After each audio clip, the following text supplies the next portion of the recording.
Das ist die Episode 5 von den Nerdy Birds. Willkommen zurück. Nach über 25 Jahren sind die 4 Kollegen, der Andi, der Edi, der Raffi und der Chris, wieder zurück vereint, um endlich wieder mal über Games und Filme zu reden. Mittlerweile ist Half-Life 4 draussen. Wir haben alle Kinder gehabt, die sind schon erwachsen und schon wieder ausgezogen, aber jetzt haben wir es endlich geschafft, wieder mal ein bisschen zu podcasten und uns zusammenzusetzen. Ja, wie gesagt, dabei der Andi, der Raffi und der Edi und natürlich ich bin der Chris. Ich tue heute ein bisschen hosten. Endlich, ich bin wieder zurück, ja! Und meine lieben Freunde, wie geht's euch?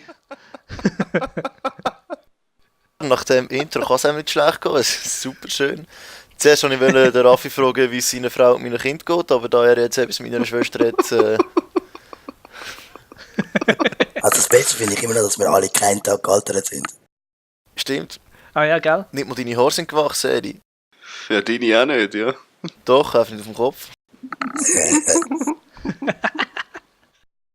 Ja, hey, wir haben ja heute ein mega cooles Thema ausgewählt. Und zwar reden wir endlich, wie lang versprochen, über Games reden, die auf Filmen basieren. Sind ihr schon nervös? Habt ihr Angst? Albträume gehabt vielleicht die letzten paar Nächte? Ja, extrem. Ich meine, ich habe mein Skript schon irgendwie bald gefüllte 3 leichte Apparate. Also von dem her ist es gut eingeübt. Raffi, Lichtjahre sind Distanzen, keine Zeitangaben. Aber ist okay. Okay, dann muss ich rausschneiden. Nein, das lebe ich rein. Das bleibt so etwas von drinnen. Oh. Aber eben, das ist, wenn man kein Star Trek, kein Star Wars nicht schauen will, oder? Dann lernt man so Zeug halt einfach nicht. Das sind einfach Millennials, die wissen nicht mehr, was ist los. Raffi, du redest ja hauptsächlich über gute Games, hast du gesagt, oder? Weil wir haben ja den Andi dabei wieder mal und der kann ja dann über die Sachen reden, die einen hässlich machen. Dann muss man ausgleichen. Ja, das ist natürlich so. Und was war dein Plan gewesen, Edi? Ich fliege planlos heute. Okay, das ist auch schön. Improvisieren, das Genau. ist fast das Wichtigste. Ja, ich habe natürlich auch ein paar Sachen, aber zuerst müssen wir ganz kurz mal so ein bisschen über die Sachen reden, die uns in letzter Zeit beschäftigt haben. Im Normalfall sind es ja 2 Wochen zwischen dem Podcast, jetzt ist es ein bisschen länger gewesen, aber viel mehr ist nicht passiert. Mario Kart 8 Deluxe ist rausgekommen für die Switch, das haben der Raffi und ich gespielt, mega fest. Jupp. Der Andi auch mittlerweile. Stimmt, du hast eine Switch jetzt, Ja, ja. gell? Das ist cool. Es ist mega. Ja, aber Breath of the Wild sicher immer noch nicht gespielt. Andi? Nein, aber das hat seine Gründe. Was? Nein! Nein! Was? Nein! Es ist so unglaublich. Okay. Nein, ist gleich. Wir gehen nicht weiter drauf ein, wir wollen das gar nicht wissen, weil sonst fängt der Shitstorm an, glaub ich. Ich will es ja gar nicht erzählen. Also, du kannst es wieder aufhängen, Andi, es ist eigentlich okay. Weil... Gott sei Dank habe ich einen Whisky Cola bestellt vorhin. Ah, Mann. Alter, Prioritäten, Mann, Prioritäten. Ja, ist eigentlich schon hure an. Hey, das kannst du eigentlich nicht machen. Ja, ich meine, es ist schon mal schön, dass der Edi wieder da ist, weil er hat sonst immer das Gefühl, er muss Stand-up-Comedy machen, statt mit uns telefonieren. Also ich meine, ja, ist schon ein bisschen traurig, ehrlich gesagt. Ich muss Geld sammeln für meine Switch. Okay. Okay. Gut, okay, akzeptiert. Gut gerettet. Gut gerettet. Yes! Gerettet. Ich brauche einen neuen Türstopper, die haben. Dann kauf eine Xbox One, die ist viel schwerer. Frag den Raffi, ob er eine Zweitstelle sucht.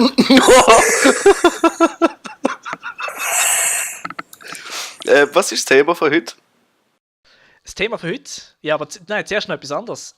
Ich muss unbedingt noch, das wird der Edi wahrscheinlich am meisten interessieren, ich weiß nicht, wie es beim Andi, beim Raffi aussieht, aber Wonder Woman hat angefangen anlaufen auf der Welt. Bei uns in der Schweiz leider noch nicht, zu der Zeit von dieser Aufzeichnung.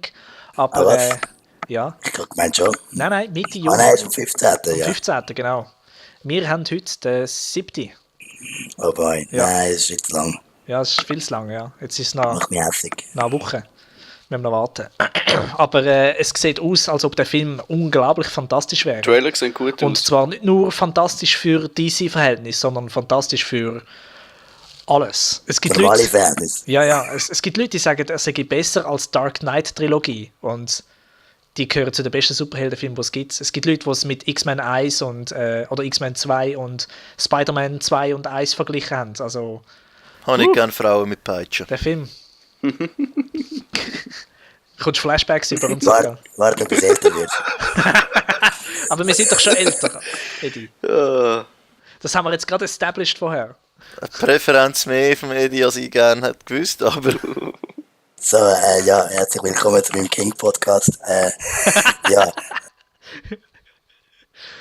Du Wüste. ich hoffe, Ja. es etabliert sich jetzt nicht.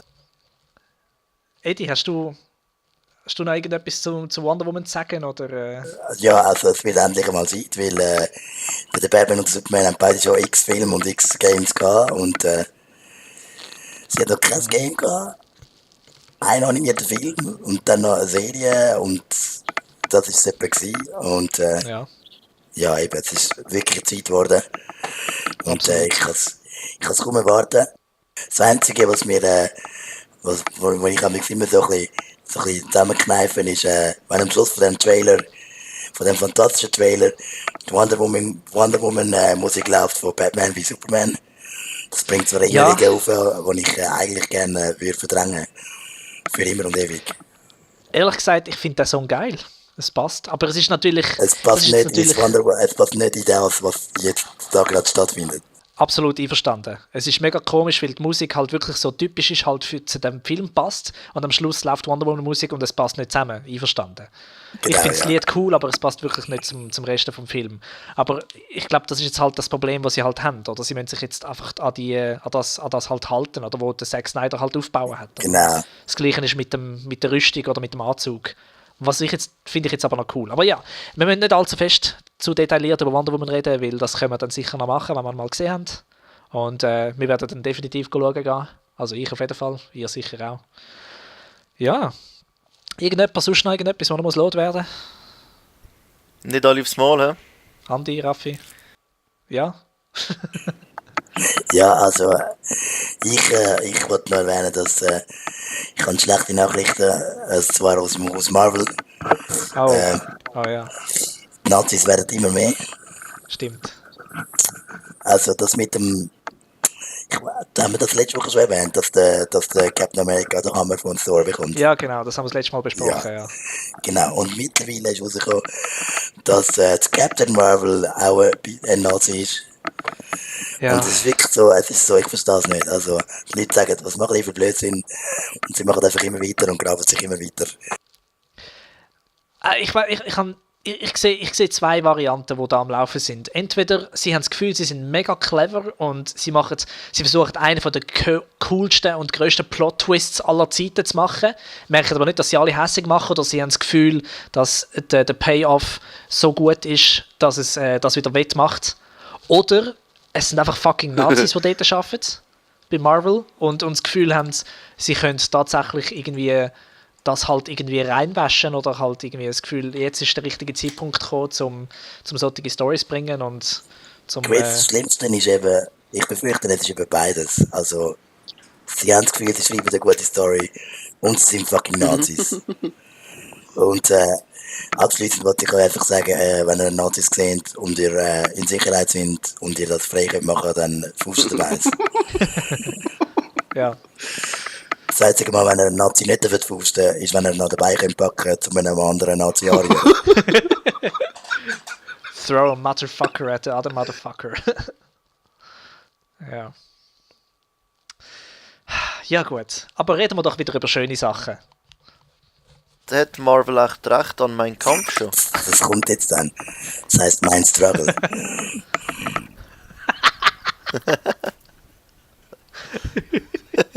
So doof. Ja gut, aber eben, reden wir über schönere Sachen wie Filmvergamingen, wo alle immer wunderbar sind. Wer will sich opfern, wer will anfangen? Wenn wir mit den schlechten Sachen anfangen, ich werde dafür, dass der Andi anfängt, oder? Das ist, glaube ich, am besten. Ja. Weil dann kann es nur noch aufwärts gehen. Ja, genau. Hoffentlich. Genau, richtig. Okay, ich habe mir etwas ausgesucht, wo ich den Film davon gesehen habe, damals mal. Und der eigentlich von allen als ein mega schöner Film angeschaut worden ist. Aber mir hat das Biest Angst gemacht und ich habe es hässlich gefunden. Und zwar E.T. E.T.? Ist es. Also, Es muss mich so geprägt für den haben. Commodore, oder was? Entschuldigung? Für den Commodore, oder was? Nein, für den Atari 2600. Atari, ja, natürlich. Also das Game, wo die ganze Game-Industrie in den Abgrund gestürzt hat. Genau. Eigenhändig. Richtig, genau, ja. Und Aber ich weiss nicht, irgendwie... E.T. muss irgendetwas gehabt haben, weil jetzt ist der Raffi mein bester Freund und er sagt so frühe Erinnerungen. Die prägen einen. Ich weiß nicht, ob das Bild eingefroren ist oder der Raffi einfach sich nicht mehr bewegt, weil er so erst verdutzt ist gerade.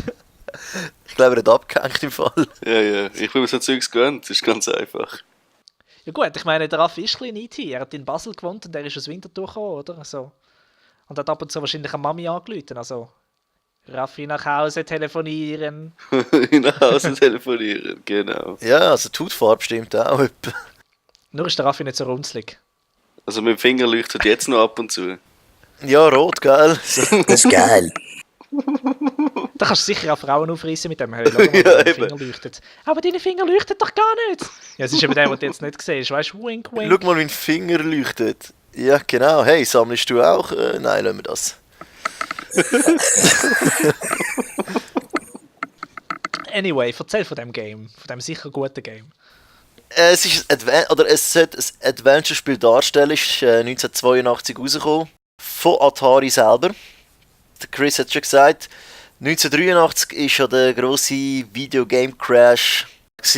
Und eigentlich wird E.T. recht mit dem in Verbindung gebracht durch den kommerziellen Misserfolg, was er halt einfach hatte. Und es ist auch wirklich grausam gewesen. Ich habe es mir jetzt probiert anzuschauen. Die Augen wehten. Man muss wirklich kämpfen, um dranbleiben. Ja, es ist grausam. So kriegst du zum Beispiel, also du hast deine Anzahl Lebenspunkte. Das sind glaube ich 9999. Die reduzieren sich aber schon, wenn du dich fortbewegst. Oh, wie im echten Leben. Ja, Super. genau. Wenn du in ein Loch gehst, aber auch wenn du aus einem Loch rausschwebst Gut, das ist der Klassiker. und wenn du rennst. Also egal was du machst, es bumst dich. Es ist eigentlich wie es ist so ein Beziehungssimulator im Prinzip. Ja, es ist eine Metapher fürs Leben. Es ist einfach, alles ist scheiße und alles nimmt dir Energie weg. Also, Genau. Am besten bleibst du da. egal was du machst, du wirst sterben.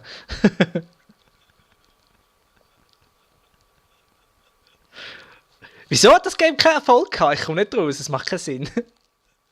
Eigentlich macht nichts an dem Spiel Ich frage mich, wirklich. was die überlegt haben, ja. Ja, es ist einfach auch nicht schön zum Spielen, nur schon rein grafisch. Gut, was willst du von Grafik reden bei dem Spiel, aber Ja. wenn man es schafft, dass man von einem Spiel für die Atari redet und sagt, es hat eine schlechte Grafik, dann musst du wirklich Das muss schon echt übel sein. ganz viel verbockt haben.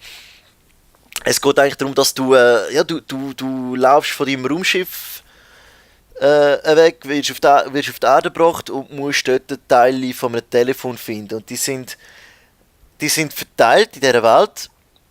Und zwar in Löcher. Wo wir vorher gerade gelernt haben, wenn du in ein Loch gehst oder rausgehst, verlierst du das Leben. Oh nein. Ja. Also ist E.T. das ursprüngliche Dark Souls. Wow. Ja, mit ein bisschen weniger Erfolg. Ein bisschen schwieriger. Und ein bisschen unfairer. Aber du hast es nie selber gespielt, oder? Nein, ich habe es selber nicht gespielt. Nein. Ich wüsste gar nicht, ob du das wirklich findest. Irgendwo in Mexiko ist es, ja. Ja, da kannst du sicher irgendwo einen Emulator abladen oder so. Also, das wollte ich jetzt dazu kommen. Man hat lange gemeint, das sei eine Sage, aber es ist wirklich so, dass nachdem das so extrem in die Hose gegangen ist mit dem Spiel, sie haben etwa 1,5 Millionen verkauft und das ist einfach nichts gewesen. Das ist komplett in die Hose hineingegangen, ist sehr schlecht angekommen bei den Spielern, bei der Fachpresse. Und Ich kann mir nicht vorstellen, warum. aufgrund von dem... Wie? Ich kann mir nicht vorstellen, warum.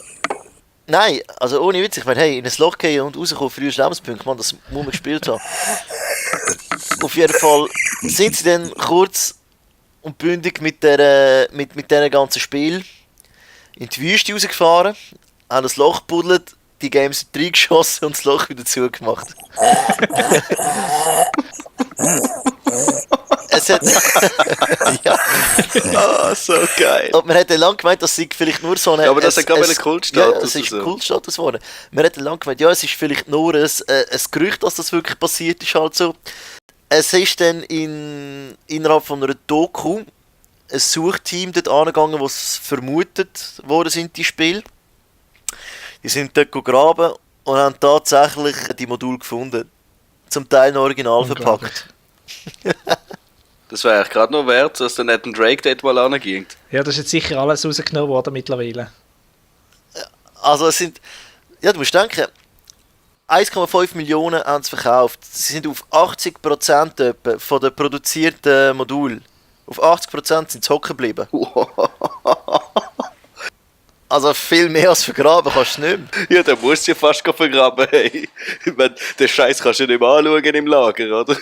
Das ist eigentlich das perfekte Beispiel für unser heutiges Thema, weil das hat jetzt eigentlich gerade alles symbolisiert, was Filmgames eigentlich ausmacht, oder? Sie haben zu wenig Zeit, um sie zu produzieren, sie erfahren zu spät, was sie machen müssen, sie versuchen irgendetwas zu basteln und danach tun sie eine gewisse Anzahl produzieren, weil sie davon ausgehen, dass die Leute das kaufen werden, ja, richtig. einfach nur, weil der Film erfolgreich ist. Genau, und du musst es ja noch vor dem Film rausbringen. Genau, und du musst es vor dem Film rausbringen. Oder während dem. Und es ist wie Bier im Sommer, oder? Du musst genug produziert haben und hoffen, dass es verkauft wird. Und wenn es jetzt ein scheiß Sommer ist, dann hockst du auf viel zu viel Bier rum, weil niemand Bier trinkt, weil es kalt ist und grusig, oder? Und genauso ist es mit diesen Games auch. Es muss in dem Moment genug haben und du musst einfach hoffen, dass es verkaufst. Und wenn es nicht verkaufst, dann machst du einen riesigen Verlust. Und darum ist es eigentlich ein absolut idiotisches Business, oder? Ist wirklich mit dem Bier, weil wenn du zu viel davon hast, dann ist es zum Kotzen. Genau. Ist noch ein anderes Game? Nein, ich will noch ganz kurz über das weiterreden, weil das hat so viel Tolles. Sie haben es eben von wegen, was du gerade gesagt hast, sie müssen so schnell fertig sein. Sie haben das Spiel innerhalb von 5 Wochen produziert, weil sie haben es für das Weihnachtsgeschäft ready haben. Wow. Also du musst dir vorstellen, wow. was für ein riesen Druck das da war. Und das kann ja nicht rechts werden, das kann nur hingedruckt werden. Dazu kommt, dass die meisten Spiele, auch die alten Spiele, die haben sich, gerade die alten, die haben sich zum Teil von selber, oder eigentlich in der Regel von selber erklärt. Das kennt man auch später dann von der NES, SNES, so, du hast nicht viel müssen, du bist angehockt, den Start drücken und du hast gecheckt, wie es geht. Das Spiel war so mühsam gewesen, dass wir eigentlich müssen eine separate Anleitung zuerst durchlesen mussten, um überhaupt mal raffen, was du machen musst, um was es geht und was da was ist, dass die grünen komischen Flecken eben Löcher sind. Da hat es noch keine Tutorials gegeben. Ja, ich denke, es ist Zeit, dass irgendjemand jetzt das Ganze wieder gut macht und ein Spiel erklärt, wo man ein paar positive Erinnerungen damit verknüpfen kann. Unbedingt, ja. Ich hätte gedacht, du hast auf ein E.T.-Remake mit einem Game dazugehörigen.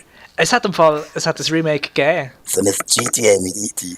Also es hat ein Game gegeben vom E.T. Ich habe auf der PS1 habe ich mal eins gesehen, irgendwo bei einem Toys R Us oder so, also vor Ewigkeiten, PS1-Zeiten. Es hat recht scheiße ausgesehen, ehrlich gesagt. Es ist so asymmetrisch von oben ab, so halb 3D, das war komisch gewesen. Egal, es war sicher auch ein Schrott gewesen. So, wer will weiterfahren? Raffi? Erzähl uns etwas Gutes. Wenn ihr gerade schon etwas Gutes haben. Hat niemand mehr etwas klar. Schlechtes? Ja, doch, du musst es reden, weil sonst schalten alle Hörer ab. Ja, erzähl etwas super Cooles. Also, wie gesagt, weil ich ja gewusst habe, dass da einiges schlecht erzählt wird über die lieben Filmvergamingen, habe ich mir da ein paar hübsche Sachen rausgepickt. Und zwar möchte ich anfangen mit einem, wo ich eigentlich fast schon gross geworden bin. Sehr gross bin ich nicht geworden. Aber eins, das ich schon als Kind gespielt habe, und zwar ist das The Lion King. Ah, ja. Wow, ja. Das habe ich dort mal auf dem PC gehabt. Wow. Und zwar habe ich das auf einem Windows 3.5 gespielt gehabt. Und das ist mit glaube 3 Disketten ist das Spiel gekommen. Hure geil.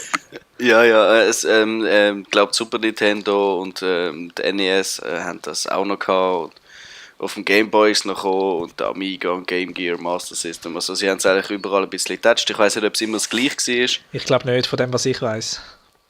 Nein, eben, aber ich rede jetzt von dem vom PC und Super Ich hatte Nintendo. Super Nintendo gehabt. Auf dem Game Boy ist es dann auch noch gehabt, aber eben. Auf jeden Fall, man spielt ja den Simba, von klein bis groß, spielt man das ganze Abenteuer durch. Cool. So einen hübschen Side-Scrolling-Plattformer, kannst ein bisschen rumgumpen und Käferchen sammeln und schauen, dass du überlebst und irgendwelche Hyänen auf den Buckel gumpen. Also eigentlich wie E.T. Einfach besser. Fast. Was? Nur weniger Gräben.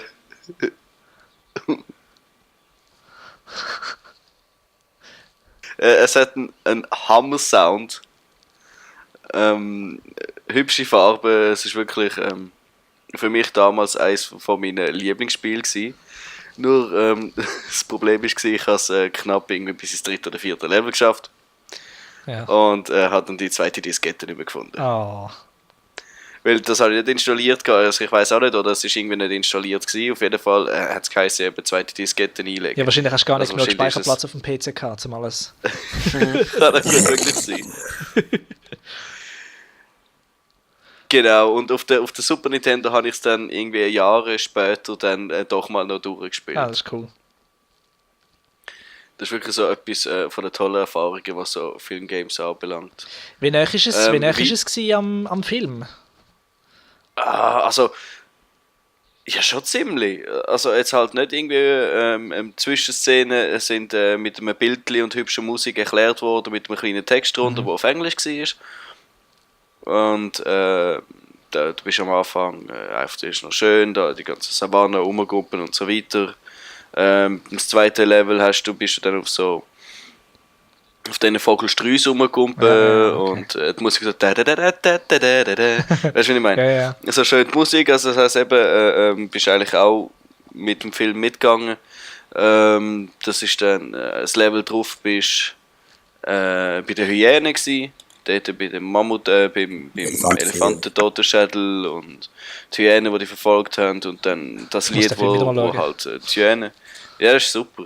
Wo die Hyänen da singen, das zweite ist dann eben Lang lebe der König, das dritte, wo dann halt die hohen Gnu-Herden rumsäckeln, und das vierte ist das. Okay. Wo der Gnus musst ausweichen, dann darauf bist du im Dschungel, wirst älter, 1-2 Level im Dschungel, dann gehst du wieder zurück und die ganze Wanne ist am Arsch und am Schluss kämpfst du gegen das Scar. Okay, cool. Und so nach jedem Levelabschluss gibt es so ein Minigame von Timon und Pumba, wo du musst rumsäckeln und Käfer sammeln, die von oben runterfallen, so mit einem Körbchen. Ah, ja, Okay. stimmt. Das ist Ja, ja so voll. klassisch. Ja, Oder? Also toll, wirklich toll. Cool. Ich habe es nie gespielt, also ich habe nur immer Videos gesehen nicht? davon. Nein, ja generell Game bei mir hat nicht angefangen bis 2000 oder so, weil ich meine Eltern haben mir nie irgendwelche Spielsysteme kaufen oder so. Ich habe nichts gamen vorher. Von dem her. Dann hast du alles nachgeholt. Ja, nur dass es mich halt interessiert hat, oder? Aber ja, anderes Thema. Nein, ich bin da schon. Ich habe sogar irgendwie es gesehen ja Game gehabt auf dem PC. Du meinst Xena? Xena, ja genau. Ich glaube, du meinst Xena, weil Xenia ist ein Model von der Schweiz. Also, Ah, okay, gut. Ja, ist ja gleich eben. Es ist so also eine dass es von deren ein Erinnerung. Game gibt, das wüsste ich jetzt nicht, aber wer weiß. Ja, wer weiß, gell? Will man auch nicht wissen, gell? und was für eins Ja, das ist, wahrscheinlich. ja. Hast du eine andere, oder? Ja, und zwar möchte ich im gleichen Genre weiterfahren. Und zwar Aladdin. Ja. Auch so ein tolles Super Nintendo Spiel. Ist auch auf dem PC, Game Boy Color ist dann auch noch eine Abänderung davon gewesen, auf dem Game Boy auch. Das Game Boy Spiel habe ich mir übrigens gerade letzte Woche an einem Markt ersteigert. Ah, geil. Sozusagen, weil ich habe einen Markt mit dem Sichkopf da, weil der hat einen 40er Welle für das Game Boy Spiel. Ah, okay. Und er ist runtergegangen. Ja, 15 habe ich gezahlt. Was? Stark. Ja, Digga, hey, was meinst du? Also da, hey, was meinst du? Du verkaufst den alten Schrott, der staubig ist und so. Und ich habe nur gesagt, weil keine Originalverpackung und dann irgendwie der Kleber, der ein bisschen drauf ist und.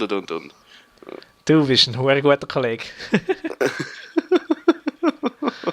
Hey, ja. Ja, ist etwa das gleiche wie bei Lion King, einfach mit Aladdin. Das dann nach 90er Jahren, ja. Ja, genau, kann ich sagen. Ist wirklich alles ein bisschen gleich. Sidescrolling, rumgumpen, ein paar Hindernisse. Du hast noch so lässige Äpfel schiessen. Hast aber auch hast schon ein bisschen mehr Sammelelemente drin gehabt als bei Lion King. Ja, ich meine, der Aladdin hat auch Hosentaschen, oder? Das macht auch Sinn. Das hat der Simba nicht. Also, Ja, ich habe das Spiel hauptsächlich wegen dem Sound gefeiert. Ja. Ich bin da zu dieser Zeit, was ist das so, 5, 6, 97 rum gewesen. Ah, so schön. Da habe ich natürlich alles, was Disney war, gefühlt. Wir sind bei Aladdin. Ja, Aladdin, super Spiel gewesen. Wunderschöne Grafik.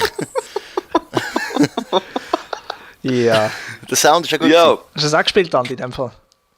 Ja, Ah, auf cool. dem Gameboy oder wo? Super Nintendo? Gameboy. Gameboy. Das ist ein bisschen anders als das beim Super Nintendo. Ja. So viel ich mich erinnern mag. Also jetzt nicht nur farblich, sondern auch der ganze Spielverlauf ist ein bisschen anders. Ja, das sind halt noch Zeiten gewesen, gell? Dort hat es noch keine Ports gegeben in dem Sinn. Das heisst, auf jeder Konsole ist das Game etwas komplett anderes gewesen. Ja, die müssen neu Das geschrieben ist- werden, oder? Genau, ja. Auf das kommen wir eben auch noch zu reden, wenn ich über Minigames rede. Raff, hast du Okay. noch irgendetwas Ja, hinzuzufügen? ich kann oder? noch, aber ich könnte so später noch mal drauf zurückkommen, ist kein Ja, Problem. kannst du schon noch eins, kein Problem. Sicher, also Ja. eins von der absolut geilsten Filmvergaming ist das James Bond GoldenEye auf dem Nintendo 64. Ah, Ja, Wo wir, ja. wo wir bestimmt alle kennen, gespielt haben, gefeiert haben. Also zum einen ist wohl der geilste zu dieser Zeit 3D-Kantenshooter, wenn ich das mal so betiteln, und fast schon revolutionär gewesen, was Shooter anbelangt. Ja, nicht nur fast schon. Ich meine, das Game hat im Alleingang den Shooter-Multiplayer, glaube erschaffen. Genau, Wenn wir ihn genau nicht das kennen. erste Mal, Das ziemlich, ja. wo Freundschaften richtig auseinandergegangen sind. So, weil eben Das ist bei mir nicht so wahr. gewesen, Mario Kart hat es dort schon gegeben. Schon Mario zwei Kart. Generationen. Okay, Mario Kart hat es auch schon gegeben, aber da hast du nicht auf die Leute ballern, weil auf jeden Fall mein Nachbar hat nicht mehr zu mir spielen, nachdem ich James Bond kam. Bist du sicher, dass es an dem Game gelegen ist? Danke vielmals. Wow. Ich bin jetzt Ui. ausnahmsweise mal schneller gewesen als der Andi, das ist ja schön. Ja, aber es geht ums Gleiche. Es geht immer ums Gleiche, es ist schon gut. Ja, Ich dachte, ich sage jetzt mal einmal nichts. Du sollst einmal die Schnurren. Schon gut, ich bin da eher so der Sidekick, wo man ein bisschen dissen kann. Das ist kein Problem. Ich meine, es braucht ja so eine Quote gedisste. Das ist schon gut. Das Spiel selber habe ich nicht gekauft, sondern habe ich von einem anderen Kollegen abgeluchst gehabt. Natürlich. Weil es hat irgendwie täuschelt oder so, ich weiß es auch nicht mehr. Ja, die Story habe ich eh nicht richtig durchgeschafft, es war eh alles auf Englisch gewesen und ich habe keine Ahnung gehabt. Ja. Immer noch nicht richtig. Sie haben ja mal ein her- Remake gemacht davon für die PS3 und die Xbox 360. Und statt dem Haben sie den Craig genommen. ja genau, sie haben den Craig nicht da anstelle vom Pierce Brosnan, genau. Ich erinnere mich gerade das verpixelte Gesicht von Sean Bean. Großartig. Das stimmt, ja. Ja, das war ja zu den Zeiten, gewesen, wo Game-Charaktere noch nicht wirklich Gesichter hatten. Es war einfach so eine Masse gewesen und dann ein paar Pixel, wo so, okay, das sollten die Augen sein. Außer das war halt etwas, gewesen, was stylized war, wie Mario oder Ocarina of Time oder so. Wobei sie haben so quasi fotorealistische Gesichter gehabt, nicht? Ja, eben genau, aber das ist das Problem gewesen. Ich meine, die Grafik ist noch weit weg entfernt gewesen von dem, was heute möglich ist. Ja, Und ja. fotorealistisch ist immer schwieriger als stylized. Ja. Und darum sieht es immer schlechter aus. Und es sieht auch sofort nicht mehr gut aus, nach einem halben Jahr, oder? Aber fotorealistisch. Erinnert euch an Sims? Ja. Dort hat man ja, glaube ich, im Sims 2 hat es irgendein Programm gegeben, wo du hast können ein Foto von dir, von deinem Gesicht, Oh ja. hast können einscannen Oh, und der dann auf den Sim drauf touchen. Ey, Alter, es Horror. ist so grässlich gewesen. Meine haben sich nicht mehr umgebracht. Der Horror. super. Ich meine, ich habe die Verpackung angeschaut. Du hast das Programm können, glaub, separat kaufen im Laden. Und ich Ja. habe die Fotos dann angeschaut, weißt, die Screenshots. Und das hat mir allein schon Albträume gegeben. Und ich habe gedacht, wenn du etwas auf die Box tust, dann ist es immer die beste Variante von dem, was möglich ist. Also, Ja.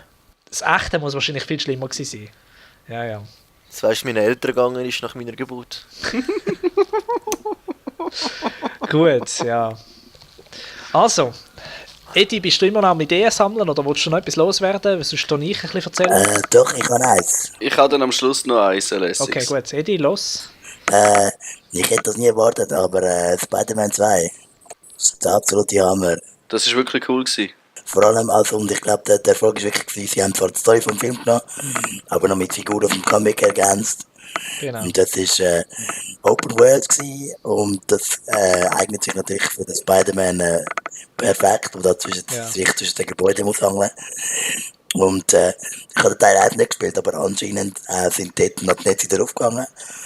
Und im 2 sind es dann wirklich so an den Gebäuden gewesen. Das heisst, du hast wirklich müssen am richtigen Ort gewesen, sonst ist da nicht passiert. Und ja, nein, es ist grossartig gewesen, also. Ja, voll, genau. Ich tu nachher eben auch noch über die Spider-Man-Game-Serie reden. Also dann werde ich Spider-Man 2 auch noch kurz anschneiden. Aber ja, ist sonst noch irgendetwas? Ich meine, bis Arkham City rausgekommen ist Spider-Man 2 das beste Open-World-Superhelden-Game gewesen. Weil du hast dich einfach so geil können bewegen und du hast zwei Varianten für die Steuerung, also fürs Schwingen. Die vereinfachte und die normale Version. Mit der vereinfachten hast du einfach nur einen Knopf drücken zum Schwingen und bei der komplizierteren, also bei der normalen Version hast du müssen... das Timing hat müssen sitzen. Ganz genau. Du musst das Netz eigentlich rauslassen. Du hast mit einem Knopf noch beschleunigen am tiefsten Punkt und abspringen ab dem Seil auch noch. Und das hat einfach alles... Wenn du es im Griff hast, dann hat das alles so gut zusammengespielt. Und es hat sich so gut angefühlt. Du hast dich gefühlt wie der fucking Spider-Man. Ja, Mann. Und auch eben das... Ich kann Ewigkeiten können einfach nur durch die Stadt durchschwingen, genau. ohne irgendetwas zu machen. Einfach nur, wie das so, cool wie sich ist. so geil angefühlt hat dabei. Und dann lässt du wieder einen Moment lang fallen und dann schiessst du das nächste Netz und geil ist geklappt. Es ist auch cool gewesen, weil beim Beschleunigen, wie es sich so ein bisschen verzogen hat, weißt du, wenn so richtig, du hast Geschwindigkeit gespürt, weißt du? Ganz genau. Und wenn du dann eben losgelassen hast, hast du noch so einen Salto gemacht, du bist ja weiter runter und dann hast du schauen, wie weit runter kann ich und genau. bis ich wieder ein Seil rauslasse und wieder weiterschwingen. Und noch cooler ist es, wenn es unten dran gerade ein paar Gegner gehabt hat, anschwingen, runter, verprügeln und wieder weg, weißt du, das ist richtig. Und das ist alles Zeug, was es hat. Es hat random Dudes gehabt, die irgendwelche Scheiße angestellt haben. Und du hast einfach reinschwingen, die verschütten oder theoretisch während dem Schwingen einfach kicken und gerade weiterfahren. Genau. Und das ist etwas, was mega, mega cool war an diesem Game. Also eben, das Game war fantastisch gewesen. Es war unglaublich gewesen für diese Zeit. Hat es nicht auch einen Skilltree gehabt? Hat's, ja. Also, dass du wirklich hast können, Moves freischalten und genau. besser werden. Und das ist wirklich auch das, was gepackt hat an dem Spiel schlussendlich. Absolut, ja. Also, ja, du hast weiterspielen. Du hast die neuen Moves ausprobieren. Und Genau, das Moveset, das du am Anfang hast, war fantastisch gewesen. Aber danach hast du es noch verbessern. Du hast deine Sprunghöhe verbessern oder wie schnell dass du schwingen kannst und deine Beschleunigung und all das Zeugs, oder? Und halt mega viele geile Kombos, die du kannst machen. Du hast eigentlich nur 2 Knöpfe gehabt. Oder? Also einen Angriffsknopf und einen Gumpknopf. Aber mit diesen 2 Sachen und mit dem Netzschussknopf. Aber du hast so viele Sachen können kombinieren mit denen und das war auch cool gewesen. Ich glaube, darum hat es sich auch so ends intuitiv gespielt. Ja, wirklich. Und was man auch muss sagen, es ist halt so, das ist auch so wie bei den Arkham Games so, es hat ganz viele verschiedene Sachen gehabt, die du hast müssen machen im Game Modus. Und die sind aber ganz gut ausbalanciert gewesen. Also, um die Wette schwingen mit der Black Cat oder Pizzas ausliefern, genau. durch irgendwelche Reifen, ist es glaube ich auch noch gewesen. Also, Ja, ich weiss nicht, wie mir das gegangen ist. Aber du hast, genau, wenn du Pizza ausgeliefert hast, hast du ja das Zeugs im Rucksack gehabt. Und der Spider-Man hat den angehabt im Game. Und du hast nebendran den Pizzameter gehabt. Das heisst, je mehr Stunts, das du gemacht hast, oder härtere Landungen, das du gemacht hast, desto schlechter ist Pizza zu Weg gewesen am Schluss. Stimmt, du hast noch einen Standknopf für die Luft. Genau, also der Sprungknopf, wenn du den in der Luft benutzt, hat er irgendwelche Stunts gemacht, oder? Aber dann geht natürlich die Pizza kaputt, oder wenn du zu hoch oben runtergehst. Und das Ziel war, dass die Pizza halt ganz bleibt, wenn sie ankommt, weil sonst kommst du weniger Experience Points über. Genau. Und das ist echt... Das ist cool gewesen. man sollte sich fast wiederholen eigentlich. Ich glaube nicht, es wird meine Erinnerung kaputt machen. Ja, eigentlich schon. Ja, jetzt warte mal, jetzt kommt ja dann Spider-Man für PS4. Ja. Weißt du, das Lustige war ja, Treyarch hat ja das Game gemacht für Activision. Ja. Und das sind ja die Treyarch, die arbeiten jetzt, glaube ich, an der Call of Duty-Serie, wenn ich mich nicht irre. Ja. Genau, ja, die tun sich immer abwechseln. Genau, ja. Und wo dann der dritte Sam Raimi Spider-Man-Film rausgekommen ist, Spider-Man 3, habe ich so gedacht, yeah, geil, oder? Sie haben ja wahrscheinlich auf dem Game aufbauen, auf dem ursprünglichen Game, und das noch besser gemacht. Und ich habe es gespielt. Und ich habe es scheiße und langweilig gefunden. Ich weiss nicht mal, ob ich es fertig gespielt habe. Es hat mega viele Quicktime-Events drin gehabt. Es hat einfach nicht Spass gemacht. Sie sind erst später Mode geworden. Ja, im 2 hat es keine, soweit ich weiß, hat's keine Quicktime-Events gehabt. Das war nach God of War 3 in dem Fall. Nein, immer noch nicht, nein. Also ich glaube nicht, Spider-Man 3 ist glaub ich, noch vor God of War. Also, Ich hätte es gemeint wegen der Quicktime-Events. Aber ja, ich kann mich irren. ja, God of War hat Quicktime-Events nicht erfunden, aber aber so salonfähig gemacht. ja, wahrscheinlich, ja. Aber eben, Spider-Man 3 es ist komisch gewesen. Ich habe es nicht verstanden, weil ich habe es gegamet und ich habe mich so darauf gefreut und dachte, wieso ist das so viel schlechter als das zweite? Es ist das gleiche Team. Sie hätten einfach können das, was sie genommen haben vom zweiten Game, einfach verbessern, aber sie haben irgendetwas Neues gemacht.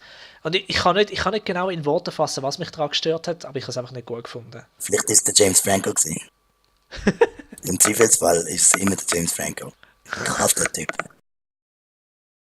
Ja, wirklich? So fest. Wolltest du noch irgendetwas anderes loswerden, Eddie? Nein, Goldeneye haben wir gehabt. Nein, das ist gut, ja, man. So die Highlights. Okay. Ich noch ganz kurz, wenn wir, wegen Spider-Man, ganz kurz, weil nachher Ja. du ja noch von Spider-Man redest. Die Dings Spyro rausgebracht haben damals mal und Ratchet Clank, ist ja gleich. Die bringen übrigens das neue Spider-Man-Spiel raus für PS4. Jawohl, Insomniac heisst es. Insomniac, genau. Okay. Aber das Die, Spider-Man-Game ist nicht basierend auf einem Film. Nein, es spielt glaube ich schon einen älteren Peter Parker, habe ich gemeint. Finde ich aber gut so. Ja, storymäßig weiß ich nicht, Okay. aber es ist wirklich unabhängig von dem Film, Richtig, was es genau. schon mal viel besser macht. Also, Also ich bin recht gespannt drauf und eben genau durch das es unabhängig von dem Film läuft. Und das, was ich bis jetzt gesehen habe, gefällt mir eigentlich nicht schlecht. genau.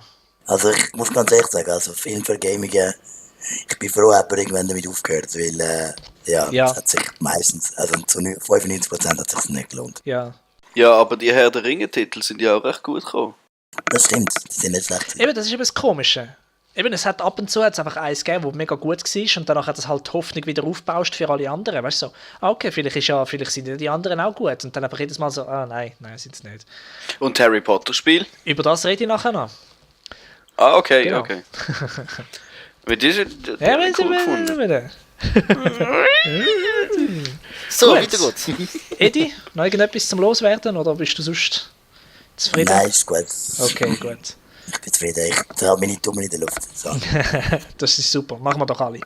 Eben, wie gesagt, ich habe jetzt eigentlich schon los. Ich habe jetzt schon gesagt, was ich wollte zu den Spider-Man Games, aber ich habe, nachdem ja der Sam Raimi aufgehört hat, den Spider-Man machen, nach dem 3 haben sie ja ein Reboot gemacht mit dem Amazing Spider-Man und dort haben sie auch wieder fürs 1 und fürs 2 haben sie auch ein Game rausgebracht jeweils. Und ich weiß nicht, wieso, dass ich auf irgendjemanden gelesen habe, der das gesagt hat, aber der hat gesagt, Amazing Spider-Man 2 sei mega gut. Mindestens so gut wie Spider-Man 2 das Original. Und dann habe ich gedacht, ja, okay, gut, dann probiere ich es mal aus. Und ich habe hier noch im GameStop gearbeitet, das heisst, ich habe es eigentlich gekauft und dann gerade wieder retourniert. und ich habe es gespielt, etwa einen Abend lang. Und es hat einfach keinen Spass gemacht. Du hast zwar schon mehr Sachen können machen, aber es hat einfach keinen Spass gemacht. Das war ein Game für PS3, aber es hat sich angefühlt wie ein PS2-Game. Und es ist einfach... Es ist schwierig zu beschreiben, aber es ist einfach, du hast es gespielt und hast gedacht, ich mache Zeug, aber es macht wirklich keinen Spass eigentlich. Es nervt mich eigentlich nur. Und dann habe ich gedacht, nein, ich brauche das nicht. Es hat sich angefühlt wie ein Game, das man geplant hat vor 15 Jahren. Weißt du, so, und dann Wow. haben wir es einfach heute rausgebracht. Oder weißt, mit besserer Grafik und so, aber von der Gameplay-Ideen her und so ist es einfach so das ist nicht mehr up-to-date mit den heutigen Standards. Ja. Und ich bin nicht mehr sicher, ob das sogar die gleiche Firma war, ob das auch Treyarch war, aber ich bin wirklich nicht mehr sicher. Aber es hat mir einfach nicht gefallen. Und ich habe gedacht, gut, das war es jetzt für mich, aber jetzt wirklich endgültig, ich tue nie Kein mehr... Spider-Man mehr. Nein, nicht nur kein Spider-Man mehr, kein Film von Gaming mehr, nie mehr, wirklich nicht. Es sei denn, ich lese irgendwo, dass es Metacritic 100 Punkte hat oder so, ich weiß doch auch nicht. Aber ich habe wirklich, für mich ist es fertig in dem Moment. Es haben andere gemacht übrigens. Habe ich jetzt gerade Ja, gesehen. eben, das macht Sinn. Ja, Sie und haben mich zwar überrascht. Binax Gameloft. Nie gehört. Und Activision und Square Enix haben es dann rausgebracht. Ah, Das okay. überrascht mich ja nicht. Ja. Ja, gut. Aber eben, reden wir über etwas Besseres. Und zwar die Harry Potter Games. Yes. Jo. Habe ich die Harry ersten Potter 3 Games? gespielt gehabt. Genau, das Lustige ist, ich habe mit sehr vielen Leuten geredet zu dieser Zeit und dann redest du so, und ich habe das und das gemacht in dem und dem Level und dann schauen sie dich so an, so, von was redest du? Und in dem Moment habe ich herausgefunden, dass es auf unterschiedlichen Plattformen nicht die gleichen Games sind. Ah, Ich nicht? habe es auf dem PC gespielt. Nein, ich habe es auf dem PC gespielt, die ersten 2. Und das sind komplett andere Games gewesen, als die Leute, die auf der PS1 die ersten 2 gespielt haben. Das sind nicht vergleichbar. Also das sind andere, ich glaube sogar andere Studios gewesen, die gemacht haben. Oh, was? Also Warner Brothers ist der Publisher gewesen, natürlich, aber die Game Studios, die gemacht haben, komplett unterschiedlich. Nicht im geringsten ähnlich. Du hast in der PC-Version hast du sogar Sachen gehabt, die nur im Buch drin vorgekommen sind. Zum Beispiel der Peeves, das ist ein Poltergeist, der ist in dem Film nicht vorgekommen. Oder auch gewisse Elemente, wie dass sie auf irgendeinen Turm haben müssen aufklettern bei Hogwarts, um irgendetwas rauszuschmuggeln aus dem Schloss, wo im Film auch nicht erwähnt worden ist. Das ist Also, sicher ein Buch sie für haben's- Gaming. Nein, es ist eigentlich schon vom Film inspiriert gewesen, aber sie haben auch ein bisschen Inspiration aus den Büchern genommen, so wie Spider-Man 2 gemacht hat. Ja. Weißt du, es ist ein Game gewesen zum Film eigentlich, aber sie haben auch noch ein bisschen Sachen genommen aus den Comics oder aus den Fernsehserien und so, einfach zum noch ein bisschen Lücken füllen und so. Und das hat es mega cool gemacht, oder? Ich habe zwar dann es war lang ist das mein Lieblingsgame gewesen, das erste Harry Potter Game auf dem PC und ich habe so oft gespielt, dass ich zu meinen Top-Zeiten das Game in 20 Minuten durchspielen konnte. Wenn du das jetzt darüber nachdenkst, sagst du 20 Minuten, holy crap, das ist wahnsinnig, aber es ist lustig gewesen, weil ich du hast Stunden damit verbracht, aber wenn du es mal im Griff hast, dann ist es eigentlich mega easy gewesen. Ja. Ich habe das letzte runtergeladen und ich habe lange gebraucht, bis ich es gefunden habe. Ich habe irgendwo einen Emulator suchen, um das Game überhaupt abspielen zu können. Und jetzt habe ich es tatsächlich spielen und habe es der Jasmin gezeigt. Und sie ist einfach so neben mir gehockt mit so einem fragenden Gesichtsausdruck und schaut mich so an, so, wieso nimmst du mir meine Zeit von meinem Leben weg, um mir das zu zeigen? Es Es ist so gut gewesen. Ich habe es auf der PlayStation 1 gespielt und ich habe es so gefeiert. Genau, aber es ist ein komplett anderes Game gewesen. Es ist immer lustig, weil ein Kollege hat es mir mal gezeigt und er dachte, wow, das ist etwas ganz anderes. Ja, eben, aber Konsolenspiel unterscheiden sich minimal und PC ist wieder ganz anders. So wenn ich jetzt da bei Wiki lese. Das Ding ist eben auch, wo dann der GameCube, zu GameCube, PS2 und Xbox-Zeiten sind das 1 und das zweite Game nochmal rausgekommen. Und dort sind es plattformübergreifend die gleichen gewesen. Ja, Und dort habe ich es bei dir, du hast mir glaube ich das 2 zeigen drauf. Ja, kann gut möglich sein. Xbox. Und dann habe ich gedacht, wow, das sieht verdammt anders aus als das PC-Game, das ich habe, oder? Und dann habe ich eben, und dann auf dem GameCube sind ja die ersten 2 auch nochmal rausgekommen, genauso wie auf der PS2 und auf der Xbox. Und eben das sind ganz andere Spiele gewesen, oder? Und sie haben dann nachher, eigentlich ab dem 3 ist es auf allen Plattformen, also PC und allen Konsolen, immer das gleiche Game gewesen. Egal auf welcher Plattform der hat das sich du ein bisschen gekauft weniger hast. absparen, oder? Natürlich, ja. Und Geld natürlich auch, oder? Von dem her. Aber ich meine, vor dem Zeitpunkt sind die Leistungsunterschiede zwischen den verschiedenen Plattformen so enorm gewesen, dass du wahrscheinlich etwas gar nicht hast können porten. Ja, genau. Auf dem Und, PC hat es sicher auch mehr Möglichkeiten gegeben als bei den Konsolen damals. Und darum ist es sicher auch teurer. Ja, also eben, wie gesagt, ich habe es auf der PS1 nie durchgespielt, aber von dem, was ich gesehen habe, hat es mir wirklich nicht gefallen. Es hat sich irgendwie so steif angefühlt und komisch, oder?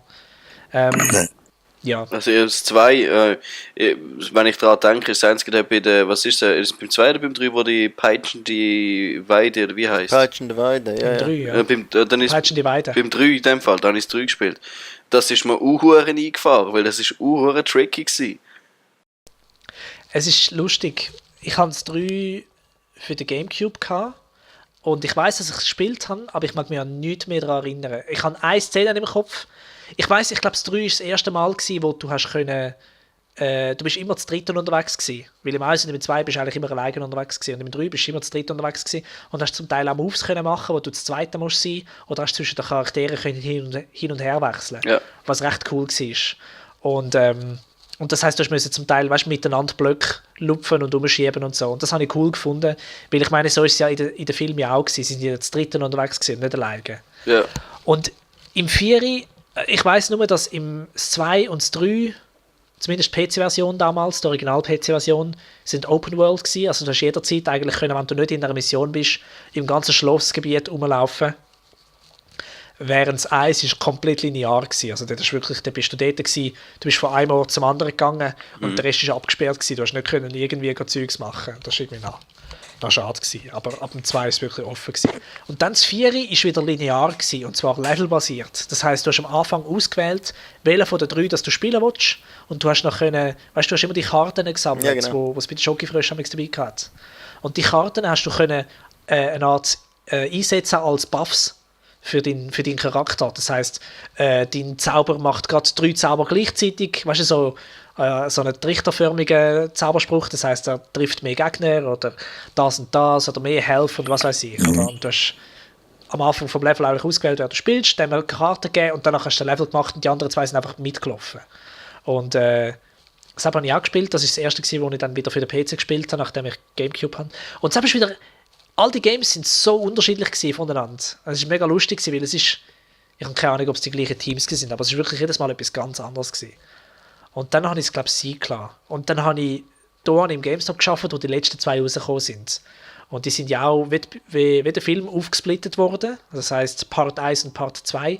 Und beide, ich habe nur den Trailer gesehen und beide sind einfach Shooter. Also Rail-Shooters, oder wie? Nein, mehr so Dritte-Person-Shooter. Das heisst, die Kamera war eigentlich immer hinter dir gewesen und du hast eigentlich wirklich nur gekämpft und sonst nichts. Und ich glaube, das ist in erster Linie darum gemacht worden, weil da ist das Kinect gross gewesen, oder sie haben gemeint, es sei gross. Nee. Und du hast können mit dem Kinect einfach so, weißt du, so machen, und danach hast du einfach mit der Hand gefuchtelt und halt Zaubersprüche geschossen und das war's. Und wow. Es ist ich habe es gar nicht gekauft. Das war wirklich wüst und furchtbar. Und ich habe gedacht, nope, das brauche ich nicht. Das brauche ich nicht. Ja. Das ist eben lustig, weil wenn du jetzt alle aneinander anschaust, ist es wirklich so ein Mikrokosmos von, weißt du, so den Verlauf, den du anschauen kannst. Genauso wie Film halt auch, oder die Bücher. Wie viele Games entwickelt haben die? Oder zurückentwickelt, ja. Ja, und es ist wirklich, es ist interessant auf eine Art eben auch traurig, weil du hast eben so viele unterschiedliche Sachen kannst du da anschauen. Also das ist eben auch cool. Es fängt am Ende von der Nintendo 64-Ära an und es hört im Call of Duty-Zeitalter auf. Das ist natürlich auch geprägt von der jeweiligen Welle von der Zeit, gell? Ja, ganz Zeitwelle. genau. Zeitwelle, ja. Was ich da noch einhängen will, ich finde, jetzt rückblickend, die Lego-Spiele von Harry Potter fast schon cooler. Ja, voll, absolut. Gut, die sind allgemein auch gut, oder? Ja. Lego-Spiele sind generell gut, ja. Eigentlich hätte man das auch noch ein bisschen reinfließen lassen, weil die haben ja auch Film für Gamer, schlussendlich. Nein, warte auf den Lego-Cast. Warte jetzt auf den Lego-Cast. Ein Lego-Cast? Ich tue jetzt einfach mal anteasen, aber ich spiele gerade Lego Star Wars vom 7. Teil. Ja. Und wir müssen darüber reden. Es wird einen Lego-Cast geben. Und da wir jetzt unsere Themen dann bald mal durch haben, müssen wir die nächsten Themen vorbereiten und Lego-Cast. Behaltet euch das mal im Hinterkopf. Ich bin auch dafür. Bin auch dafür. Cool. Weil es gibt mittlerweile so viele Lego-Games und es gibt ein paar interessante Themen zu dem Ding, von dem her. Ja. Ja, total. Gut, ja. Wisst ihr schon genau, ich meine, der Andi hat es schon ein bisschen angetönt am Anfang, aber habt ihr so eine Ahnung, warum dass Filmgames generell eher schlecht sind und extrem selten gut sind? Ich glaube, wir haben es schon angetönt. Also für mich hat es viel mit dem Zeitdruck zu tun. Ja. Ja, und das halt einfach gesagt wird, okay, was ist gerade modern? Wir machen das Game darum um die Mechanik herum. Also wenn ich jetzt ein Harry Potter Game will kommen, dann würdest du Minecraft-mäßig Sachen sammeln und dann würdest du mit dem Zaubertrank brauen oder was auch immer. Also ehrlich gesagt, ein Harry Potter Game im Stil von Breath of the Wild. Oh, ich wäre absolut dabei. Ich nicht. Aber ja, es ist natürlich so, wie der Eddie schon gesagt hat. Für die Leute, die es halt wirklich nicht wissen, oder? Ich meine, ein wirklich gutes Game braucht etwa 3 Jahre oder so, im Normalfall. Und jetzt angenommen, also das ist so ein bisschen der Schnitt, wo man so ein bisschen mitbekommt aus der Industrie. Ein Filmgame hat meistens eine Entwicklungszeit etwa von einem Jahr. Also ein Drittel von dem, was es eigentlich braucht, oder? Und es gibt Games, die brauchen 5 Jahre, um gut zu sein oder länger. Ja. Und wenn du ein Jahr hast, das ist nicht genug Zeit. Ja. Bei weitem nicht. Und ich meine, nur schon was dort halt am meisten fehlt, oder wo halt am meisten Zeit immer gespart wird, ist Game Testing. Und, oder halt eben, weißt du, einfach den Leuten zeigen und ausprobieren lassen und Feedback sammeln und das wieder einbauen. Und wenn du das nicht hast, dann nachher tun sich nicht nur Fehler einschleichen, sondern halt einfach die Zeugs, wo ich meine, es ist, während du einen Text schreibst und du schreibst einen mega langen Text und du liest ihn 4-mal durch und so und denkst, ja, der ist perfekt und dann zeigst du ihn jemandem, der sagt, hey, der ist voller Fehler. Aber du siehst es nicht, weil du hast ihn die ganze Zeit geschrieben, oder? Ja. Und dann denkst du so, ah ja, stimmt, oder? Und genauso ist es mit Games auch. Wenn du ein Game machst, dann kann dir 40, 50 Mal etwas über den Bildschirm laufen, wo du nicht merkst, wo du nicht das Problem siehst damit, aber irgendjemand, der es zum ersten Mal anschaut, denkt, hey, was habt ihr da studiert? Und wenn du natürlich das Game-Testing auslässt, dann nachher wirst du das Problem haben. Ja, die Entwickler haben natürlich einen riesen Druck seitens von der Publisher. Da heisst es, hey, schau, dort ist das Datum, wo der Film rauskommt. Das da sind die Gesichter der Schauspieler, das da ist die Storyline. Viel Spaß damit, und dann muss fertig sein. Es sind ja kein Spielraum. Nein, natürlich, die haben überhaupt keinen Spielraum. Nein, überhaupt nicht. Das muss der Horror sein, so ein Game zu machen. Also es ist wirklich... Eben, es muss noch vor dem Film rauskommen, damit es sicher kann gekauft werden kann, sobald der Film im Kino ist, oder? Und ich meine, Filmgames werden ja hauptsächlich von Eltern gekauft, die selber nicht gamen können. Und also das weiss ich einfach, weil ich mit GameStop gearbeitet habe, oder? Von Eltern gekauft, die selber nicht gamen können und halt einfach so, mein Kind redet von dem Film, also muss das Game sicher gut sein, oder? Ja. Weil die halt einfach, die Schlussfolgerung ist halt, woher willst du das wissen, wenn dir das niemand sagt, oder? Nein, und vor allem wahrscheinlich, wenn die Kinder einfach etwas gamen, wo sie gerne haben, oder? Ja. Und dann sagen sie, ja gut. Ganz genau. Auf der einen Seite denkst du so, ja, okay, vielleicht gefällt es dem Kind, vielleicht hat es nicht hohe Ansprüche. Aber meistens, wenn du dann so Kinder hast, die so 12, 13 sind, dann denkst du so, nein, das Kind wird merken, dass dem einfach... Also ich meine, es ist ja nicht sein Geld, aber... Sobald es älter wird, wird es einfach merken, okay, nein, die Games sind scheiße, so wie mir. Ja, genau. Und... ganz genau. Und ich habe so viele Ältere gerettet von diesem Schicksal. Genau. Ja, vielleicht kaufen wir immer Essen, das ist eben gute Games kaufen. Die Reiswaffel verkleben das Laufwerk, Mann. Ich habe immer saubere Kleider. Nein, ich habe... Okay. Hey, aber zu dem Thema habe ich noch eine gute Story. Ist eine Kundin zu mir gekommen und die hat gesagt, ja, also es war 2012 gewesen, ja, ich suche da so ein Spiel. Und ich so, ja, was für eins? So, ja, Adventure. Und ich so, also ein Adventure-Game. Ja, wir haben Legend of Zelda oder Mario oder Uncharted. So, nein, es heisst Adventure. Und ich so, das sagt mir nichts. Adventure ist ein Genre, oder? Also ein Teil ein Abschnitt von verschiedenen, von bestimmten Games. Ja, sie weiß halt auch nicht. Also, ihr Sohn redet halt die ganze Zeit von dem. Und dann ich so, ja, aber können Sie mir etwas darüber erzählen, über das Game, oder? Ich meine, weil es sagt mir nichts. Und ich kenne so, was aktuell ist eigentlich, oder? Langs hin und her. Und irgendwann sagt sie, ja, da der Iron Man ist drin und da der Thor. Und ich so, meinen die Avengers? Und dann sagt sie, ja, das sage ich doch. Und ich so, ja, okay.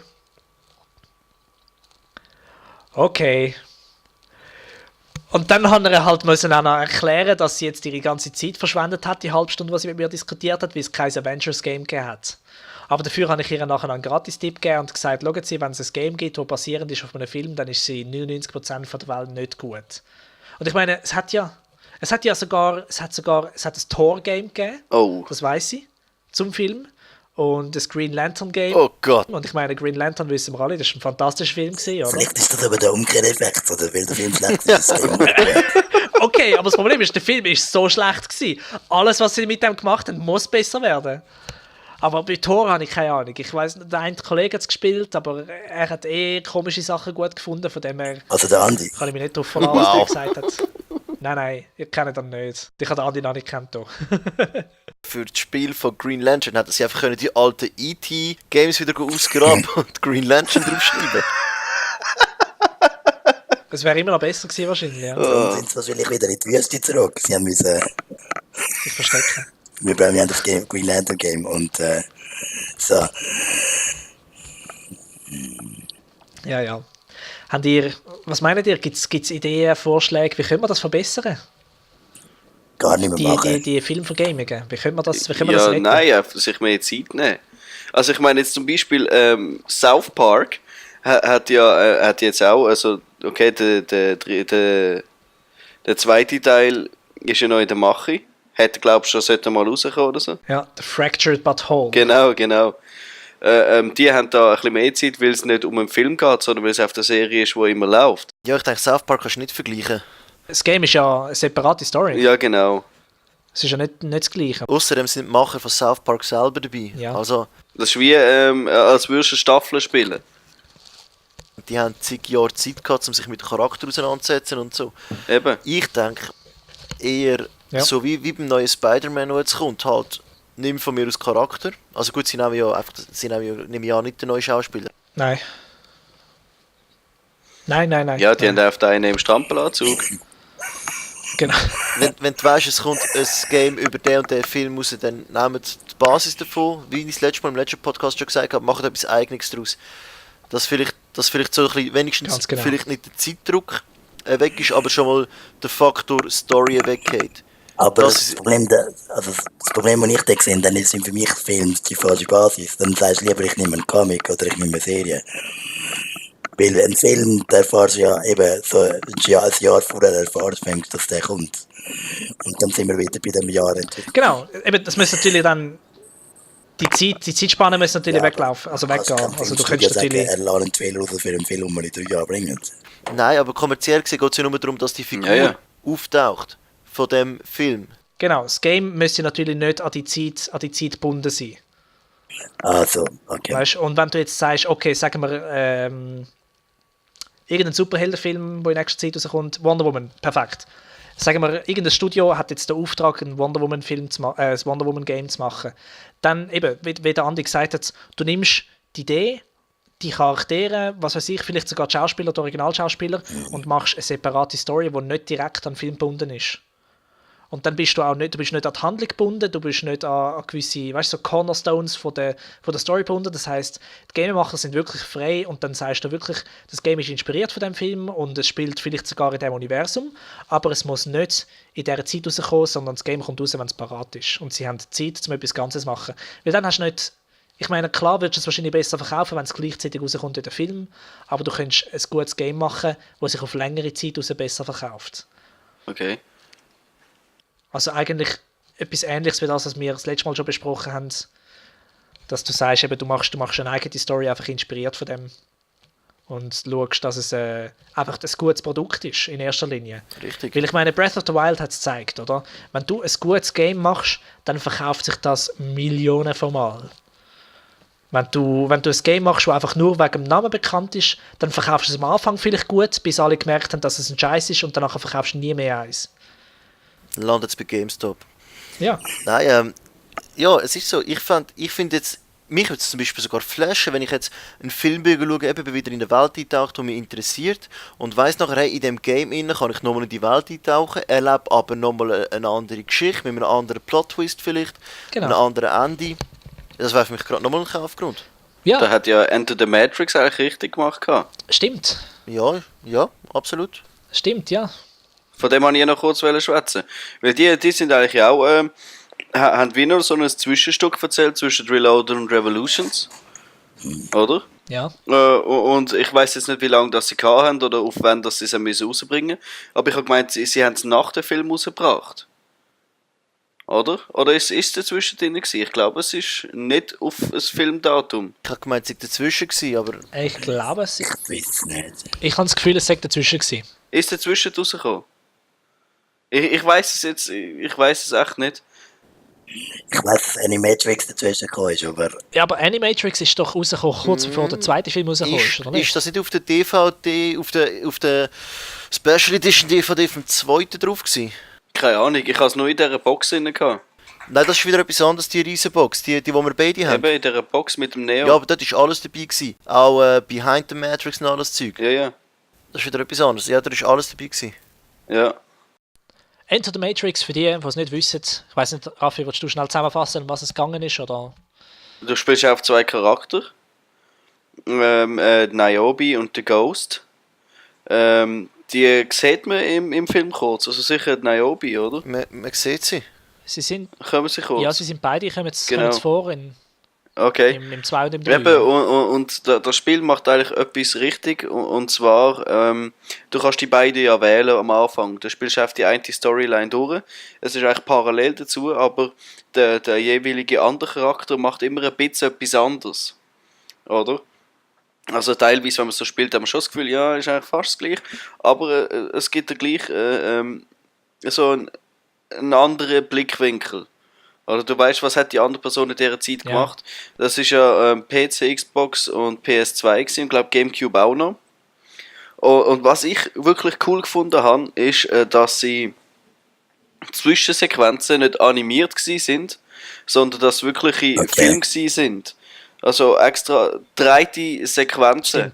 Und das macht den Film so lebendig. Ich habe es mir jetzt gerade auch letzte Woche auf dem Markt geholt für 6 Stutz. Und habe es jetzt gerade gestern und heute ein bisschen gespielt. Und ja, es macht wirklich, es gibt das Gefühl, als wärst du dabei im Film. Oder? Es hat die lässigen Zeitlupe, Sequenzen, die du kannst verwenden. Es hat wirklich geile Moves. Wenn du jetzt so spielst, das ist ja fast etwa 13, 14 Jahre alt, das Spiel. Ja, das kommt etwa an. Etwa knapp, oder? Ja, es ist schon eckig und teilweise ein bisschen schwammig, aber es macht gleich Spaß. Es macht auch jetzt noch Spaß zum Spielen. Es ist natürlich die geile Super Matrix Musik dabei und ja, an der Wand entlang säckeln und Salto machen und macht wirklich Spaß. Ja, ich finde, die haben eigentlich für damals alles richtig gemacht. Und da gibt es noch es gibt auch so eine Möglichkeit zum Cheats eingeben auf eine Art, aber das ist nicht einfach, dass es ein Coding ist, sondern du musst hacken. Oder? Also du musst wirklich, es ist wie ein DOS-Format eigentlich aufgebaut und musst irgendwelche Kommandos eingeben, um weiterzukommen. Ich habe das heute ein bisschen probiert. Und scheint, wenn du es ganz durchgeschafft hast, kommst du irgendein Samurai-Schwert über. So, wo du verwenden kannst im Spiel. Ich habe es nicht so weit geschafft, aber plötzlich kommt irgend so ein Event, wo du irgendwie ein paar Sekunden Zeit hast, um irgendein Puzzle zu lösen. So. Oder den richtigen Telefoncode musst du eingeben, den du irgendwie herausfindest. Und dann kommt, glaube der Morpheus und sagt irgendeinen Code und den musst du dann wiederum eingeben. Es ist wirklich, das ganze Cheaten eigentlich macht sogar noch Freude. Oder? Es ist nicht einfach eine Tastenkombination wie bei GTA, wo du irgendeinen auswendig kannst, wie die Cups wieder weggehen. Oder? Sondern du musst wirklich, du musst noch etwas investieren. Ich habe es überbewertet gefunden. Ja? Nein, ich habe das spannend. Also, ich kann auch... der Andy kommt wieder. Nein. Schläge. Gut, Path of Neo ist auch nicht viel besser gewesen, der Nachfolger, im Gegenteil. Aber ich finde... Eben, im Gegenteil. Ich finde, es ist nicht schlecht gewesen, sicher. Es ist ja das erste Mal gewesen, dass du in der Matrix innen selber etwas machen in dem Sinn. Also das Enter the Matrix. Aber ich habe es schon für die damalige Zeit grafisch schon nicht sehr packend gefunden. Ja, es ist so Standard. Es hat nicht wirklich viel vorgelegt. Also von dem her. Es hat einfach nicht gut ausgesehen. Ja, aber es spielt sich hübsch. Es hat einfach nicht gut ausgesehen. Komm nachher vorbei, spielen wir es zusammen. Ja, wie das Bullet... Ja, ich komme nachher vorbei. Halt, wie das Bullet-Time-Zeugs cool ist, ja, natürlich. Und weil man halt du hast gerade Film gesehen und bist voll im Matrix-Hype gewesen und dann, wow, das Game dazu und boom und... Also ich bin ein bisschen enttäuscht gewesen, weil halt der Neo nicht spielen konnte. Okay, gut, jetzt spüre ich dich. Okay? Jetzt weißt du, warum du das nicht gerne hast. So, gib es dir einfach zu. Aber das macht die Grafik... Ja, es hat auch recht. Ja, wir spielen es dann zusammen. Wir schauen, wie lange... Genau. Hast du schon durch? Regen die Bugs noch nicht auf? Ja doch, also plötzlich wieder in der Wand rein oder es geht mal wieder nicht weiter oder es klemmt sonst irgendetwas. Ja, und die Steuerung ist auch nicht wirklich so, wenn du die Steuerung von heute gewöhnt bist, dass du mit dem rechten Joystick rumschaust, das kannst du vergessen, weil wenn du den rechten Joystick nur berührst, dann gehst du plötzlich in eine Ego-Perspektive, wo du dich aber nicht mehr bewegen kannst. Also, so, ja. Andy wieder das Spiel kaputt gemacht. Das klingt wie ein Bethesda-Game. Ja, ich weiß. Aber dafür, wenn man mit dem linken Control-Stick nach links gehst, dann dreht sich der ganze Charakter nach links mit dem Bild. Also, die Kamera ist eigentlich fix hinter dem Charakter. Das ist noch blöd, wenn rundum Gegner kommen, weil dann säckelst du nur im Zeugs rum und machst Kreisli, damit du überhaupt den hinten links siehst. Aber es ist cool. Nein, es ist echt... Aber sonst ist es geil, gell? Nein, es ist...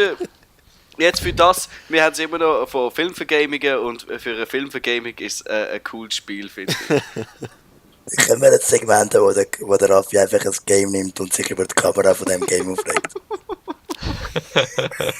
Ich wäre eher für ein Segment, wo der Raffi einfach versucht, ein schlechtes Game zu verteidigen und wir dann einfach alle für ihn einreden und sagen, wie scheiße es ist. Und er ist einfach so, nein, ich verstehe nicht, es ist gut, es ist wirklich gut. Ich will aus Positiven aus dem Ganzen ziehen. Im Kontext von der Zeit könnte es schlimmer sein.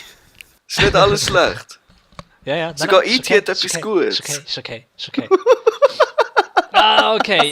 Also, jetzt ist Zeit, um uns zu verabschieden. Das ist einfach persönlich, du hättest ihn gut reden, wie du ihn fühlst. Ja, heim telefonieren. Der Türstopper, du. Meine Herren, wo finden wir euch online? Ja, wir sind am gleichen Ort. Sehr spezifisch. Hört den Schluss von der alten Podcast, dann wissen das. Also, du findest Nerdy Birds auf Facebook unter genau dem Namen.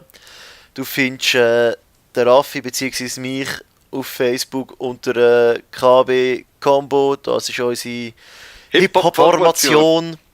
Hat mal Musik gemacht. Also machen Musik respektive. Ihr findet neuerdings meine Karate-Schule unter Karate Münchwilen. Also wenn ihr wollt lernen, den Raffi zu verprügeln, meldet euch. Ist nicht so schwierig, wie es tönt. Wo findet man euch? Ich wollte sagen, wieso uns für das in der Schule? Ja, nein, musst du nicht. Also, ich kann aus persönlicher Erfahrung sagen, das musst du wirklich nicht. Ja, haben wir auch unsere Geschichte, gell, Chris? Das ist wieder eine sehr schwierige Folge für den Raffi.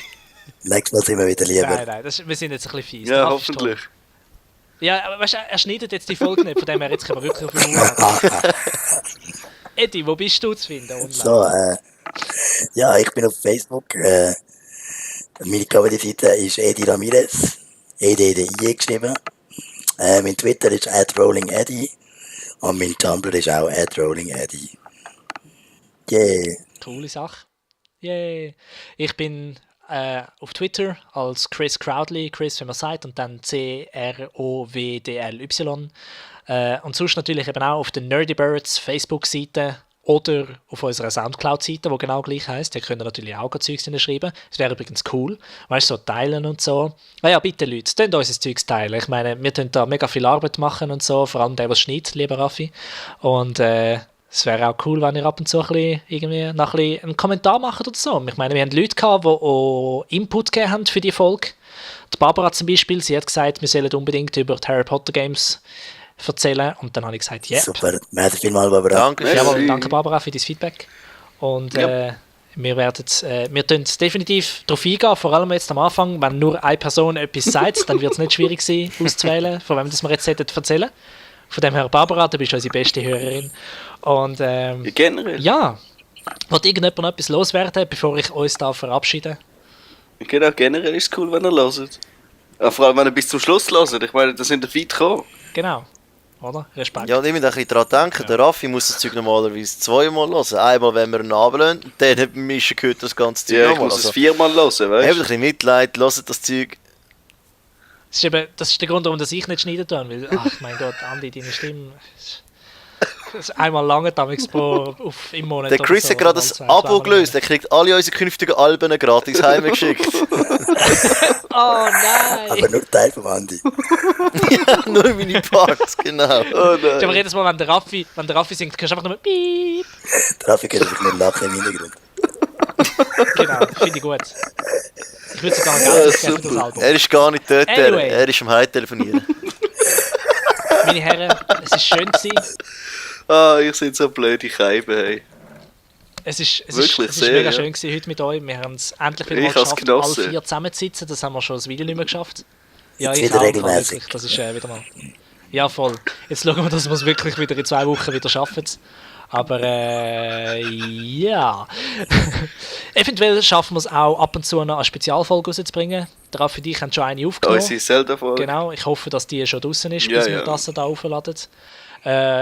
der Edi und ich haben auch noch etwas in Planung. Ich wollte jetzt nicht zu viel darüber Genau. erzählen. Habt ihr Geheimnis vor uns? Ja.